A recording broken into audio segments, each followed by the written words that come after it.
And we were like, man, if only someone had taught us all these things, and I wish we had this bank of information when I started running or when I was at the very beginning of really getting into things and listening to my body and giving it actually what it needs.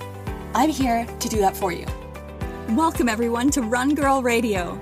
I'm Holly Dickinson, founder of Excel Strength and Conditioning, where we coach and empower female runners just like you across the world, making you faster, more knowledgeable, and set for a lifetime of injury-free running. Each week, I will be bringing you impactful information, creative solutions, and juicy running tips to get you one stride closer to your highest running self. Knowing that when curious and strong women are equipped with on-topic information and innovative solutions, there is no stopping us. Consider me your personal running coach in your back pocket. So join me and get ready to bust down some barriers, laugh at some running real talk, and get excited and energized as we have some fun finding our way together through this wonderful world of running. All right, ladies, we are diving feet first into this week's episode. We are talking about feet. And yes, some people love them, some people hate them. We just got to tolerate them, and we actually have to figure out what they need from us to keep going, to keep stepping forward. If you're a walk runner, this is just as important for those of you that run marathons versus walk runners, because we're all putting mileage into our feet and they are hitting the floor running. The other week, I was buying my newest running shoes, and I had a really great heart-to-heart with the fellow who owns a store and who has put in so much mileage into his feet. That he had bony spurs, and his feet have had a heck of a time. And we were like, man, if only someone had taught us all these things, and I wish we had this bank of information when I started running or when I was at the very beginning of really getting into things and listening to my body and giving it actually what it needs. I'm here to do that for you. So skip all the years of bad bony landmarks and things you don't want happening to your feet, because I've had years of bunions and worn squeaky orthotics religiously since they started to get bad as a teen, and I learned to take care of my feet so that they can run fast for me and so I can run for a long time. So I'm going to share with you my top tips and secrets for foot recovery and how to pamper your feet and keep them in good nick. So let's start with things that I keep in my bathroom for my foot recovery. Epsom salts. Always have them on hand. So Epsom salts are great for a foot soak, and it doesn't have to be the entire tub. It can just be a bit in the bottom of your tub, just a few inches covering your feet, or into a bucket and actually filling it up with less volume of water, but up to kind of shin height in the bucket. Epsom salts are magnesium sulfate, and it helps with muscle joint and recovery. There's no crazy studies showing direct impact, but everyone uses them, and it has been done for many years. So there is a high correlation with recovery and with how relaxed our body feels and how quickly we can get back out there when we use Epsom salts. So just do it. See how it feels. If it's not for you, if you're a person that can't sit still and doesn't like to bathe, just do a 10-15 minute foot soak. Send some texts, send some emails. You're sitting there, just your feet are in. This is going to be a great way to just get those feet relaxed and give them a nice flush. Another thing I keep in my bathroom is a pumice stone, or like a foot exfoliator stick, whatever. You've probably seen them in the drugstore. I highly recommend you guys getting one and just hang it in your shower. Have it somewhere where it's visible, or put it in your phone. Okay, every week I'm going to do this, or it becomes part of your self-care. If you have a bath one time a week, maybe that's the time that you also pumice your feet. Now we want to pumice the areas of our feet where calluses build up. And basically a callus, if you don't know what that is, it's like an area of hard skin that thickens on the foot, and it forms in response to pressure or friction in your shoe. When the pressure is concentrated in a small area or a hot spot of your foot, it really shows up. I have it right underneath the ball of my foot, so right underneath the inner side of my foot where the bunion is. And if you don't stay on top or don't relieve the pressure from the callus, it can actually become super painful. So the nicest thing to do is not pumice right after a run or on a run day, but do it on a rest day when they've not been challenged that day and they're not really sore from having taken that pressure point or taken that friction in your shoe. Just time to do it on a down day. Now, another thing I keep in my bathroom is some body cream. Yes, you can get specific foot cream, but I find body cream just you have one bottle and it does everything. So after my bath or my shower, I'll lather my feet up and I'll put my socks on.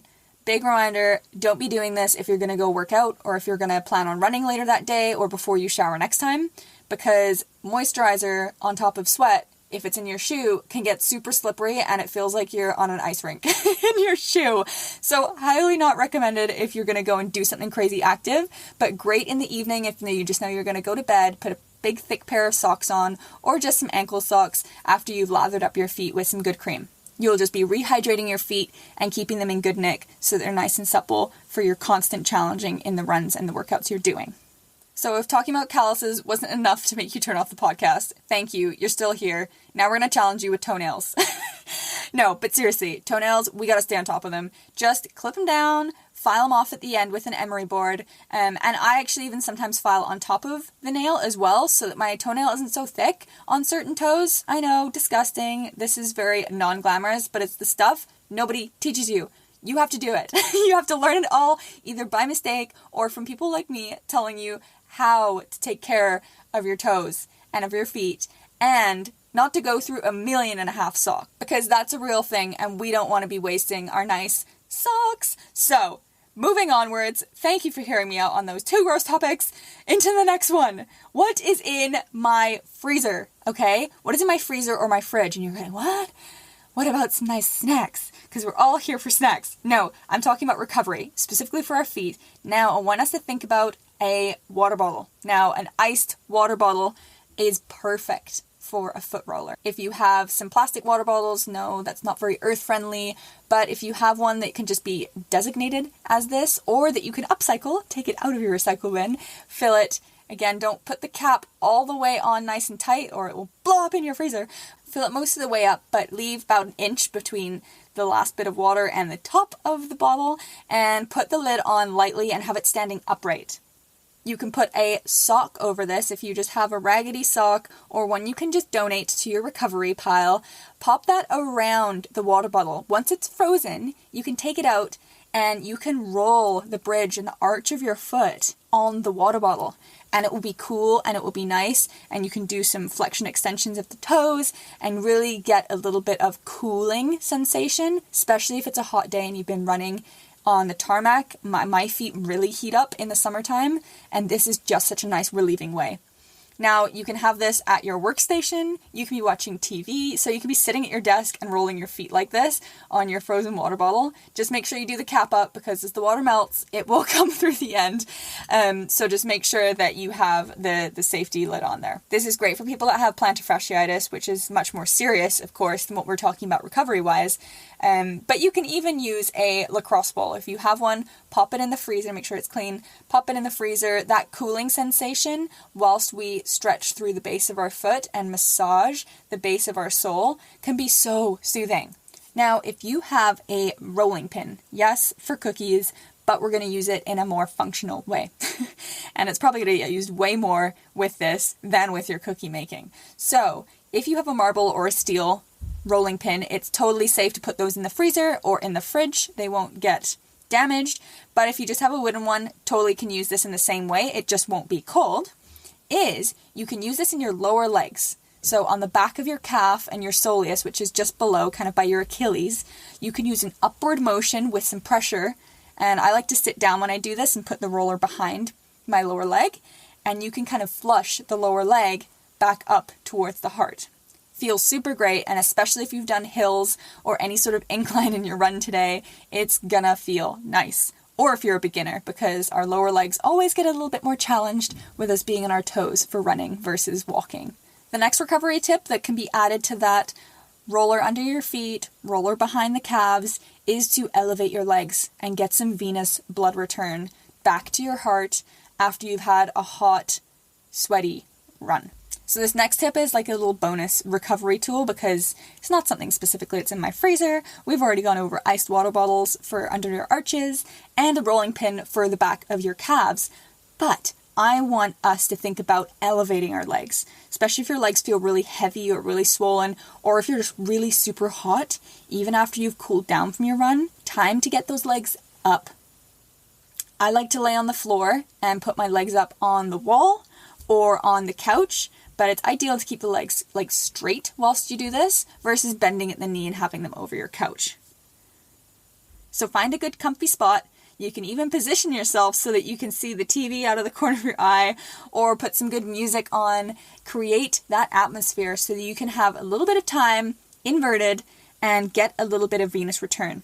You can turn this into a bit of a stretch too for your hamstrings, and you can do one leg at a time up the wall, and the other one, if you use a doorway, straighten it through the doorway. So one leg is up, getting that hamstring stretch on the back of that upper leg, and the other one is just passively laying on the floor, creating that stretch. You can even do your inner thighs as a little bit of a stretch too, and your IT bands and your gastroc and soleus, bending those toes back and forward, thinking about dropping your legs out to the side, kind of like a dead frog position is what I call it, and getting the inner thigh stretch, or dropping one foot across body. But really, like I said, the main point is getting that venous return, carrying the blood back to your heart from your extremities. And actually, in our legs, we have a one-way valve in our veins that keeps the blood flowing back upwards and stops it from pooling in our lower extremities. Now, if you have some sort of insufficiency, or the valves don't work like they should, or you're like me and you do have some varicose veins in your legs, mine aren't distended, but they definitely are colored, and I think about it often, is have your legs up just so that it can drain everything out, so you can proactively stay on top of your circulation. Great, so we've gone over things that you can have in your bathroom: the Epsom salts, the pumice, the cream in the socks, and stay on top of your toenails. Now into the freezer, we have the iced water bottle and a rolling pin and elevating your legs as a little extra tip. Now we're going to go into who you can see if you need extra help with your feet. If you're chronically getting plantar fasciitis, or you notice you have bony spurs or bony landmarks that are changing and growing in your feet, laterally is very common on the medial side, so the inside of our feet where the bunions, if you know what bunions are, or on the lateral part of your feet by your pinky toes. I recommend seeing a pro once a year. You can get someone to look at your feet and make sure everything is well and that you're walking around and running around properly on them, supported, not needing any sort of exercises specific to your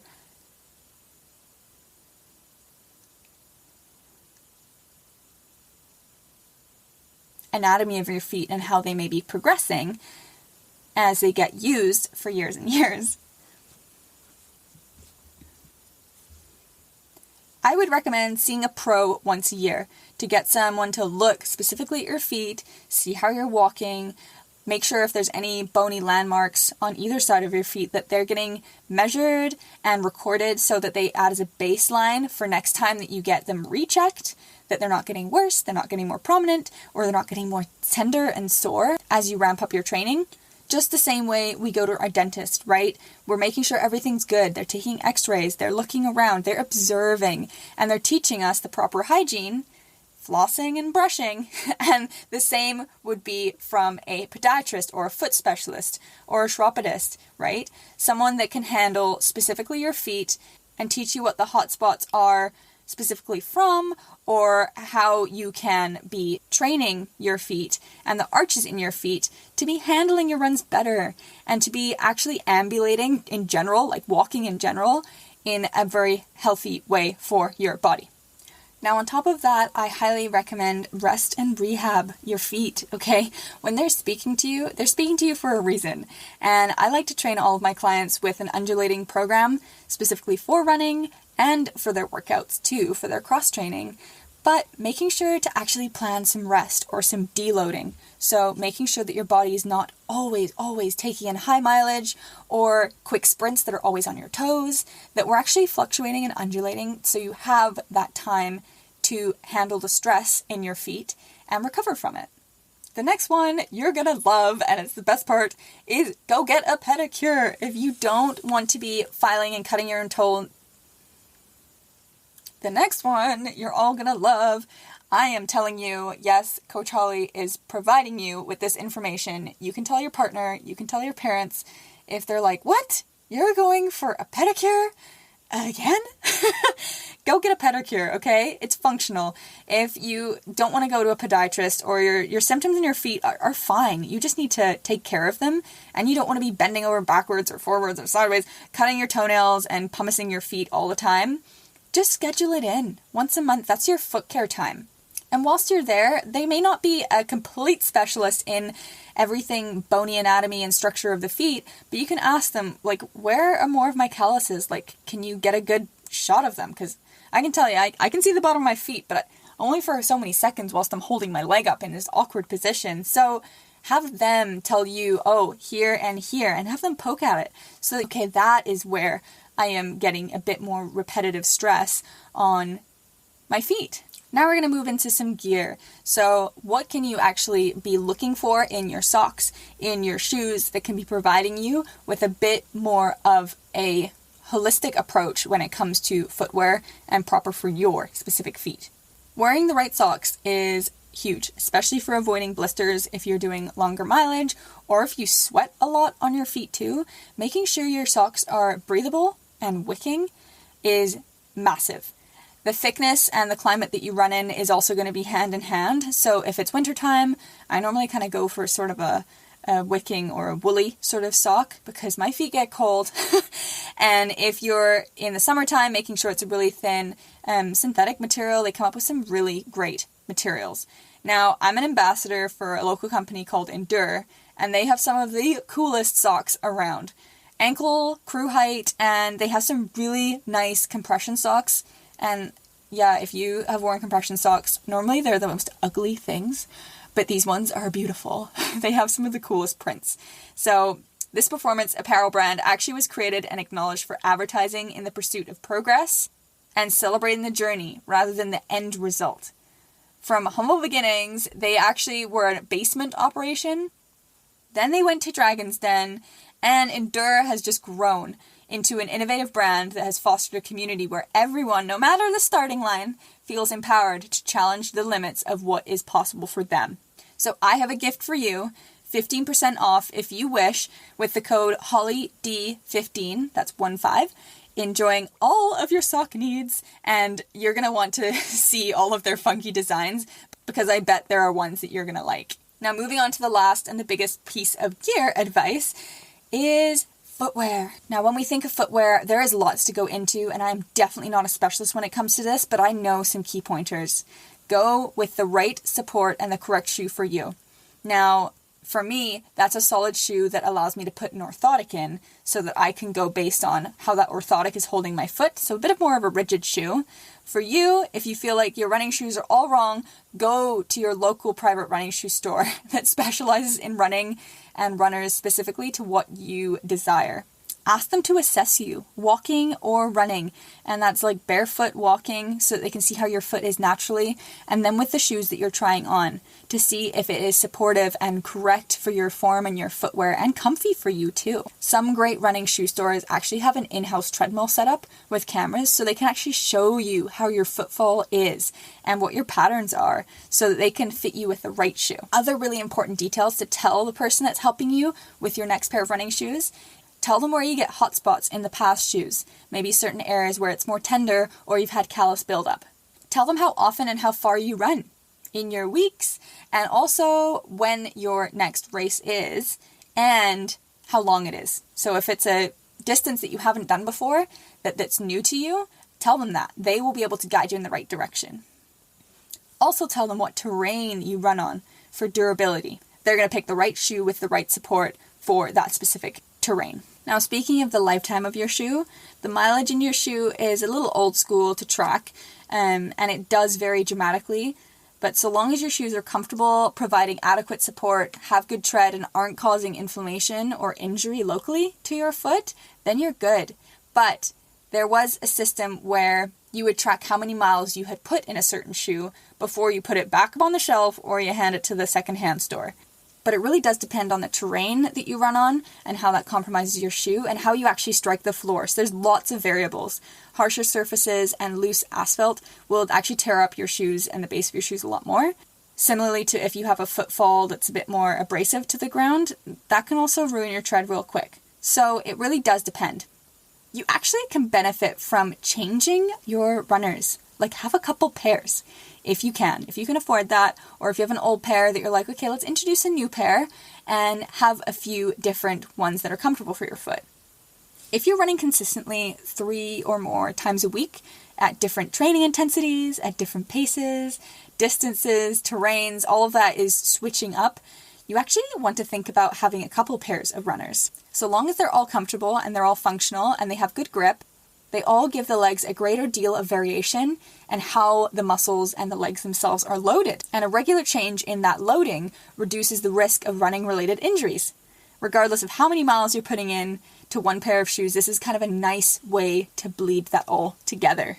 So I hope all of those foot care, feet first tips really help and give you a little bit of perspective on what you can be doing to really making sure that your feet are in proper health. Now a little sneak peek into the next episode. Who am I to call myself a runner? Hands up. Who has felt like this? You're like, I run sometimes, I have seasons, I come back. I go, I have a baby, I come back. Maybe I don't feel like running for a couple months and I come back. Who am I to call myself a runner? We're going to go over this. We're going to break down some barriers together on that topic. Thank you for being here for today's episode, ladies. Please do like, rate, review this podcast, Run Girl Radio, and let me know what you enjoy most and what your biggest takeaway was from this episode. On Instagram, at Excel Strength Conditioning. You can DM me anytime. Please let me know. I would love to hear from you and see the faces behind the listeners that are on this show. Can't wait to connect with you all. I will see you in the next episode.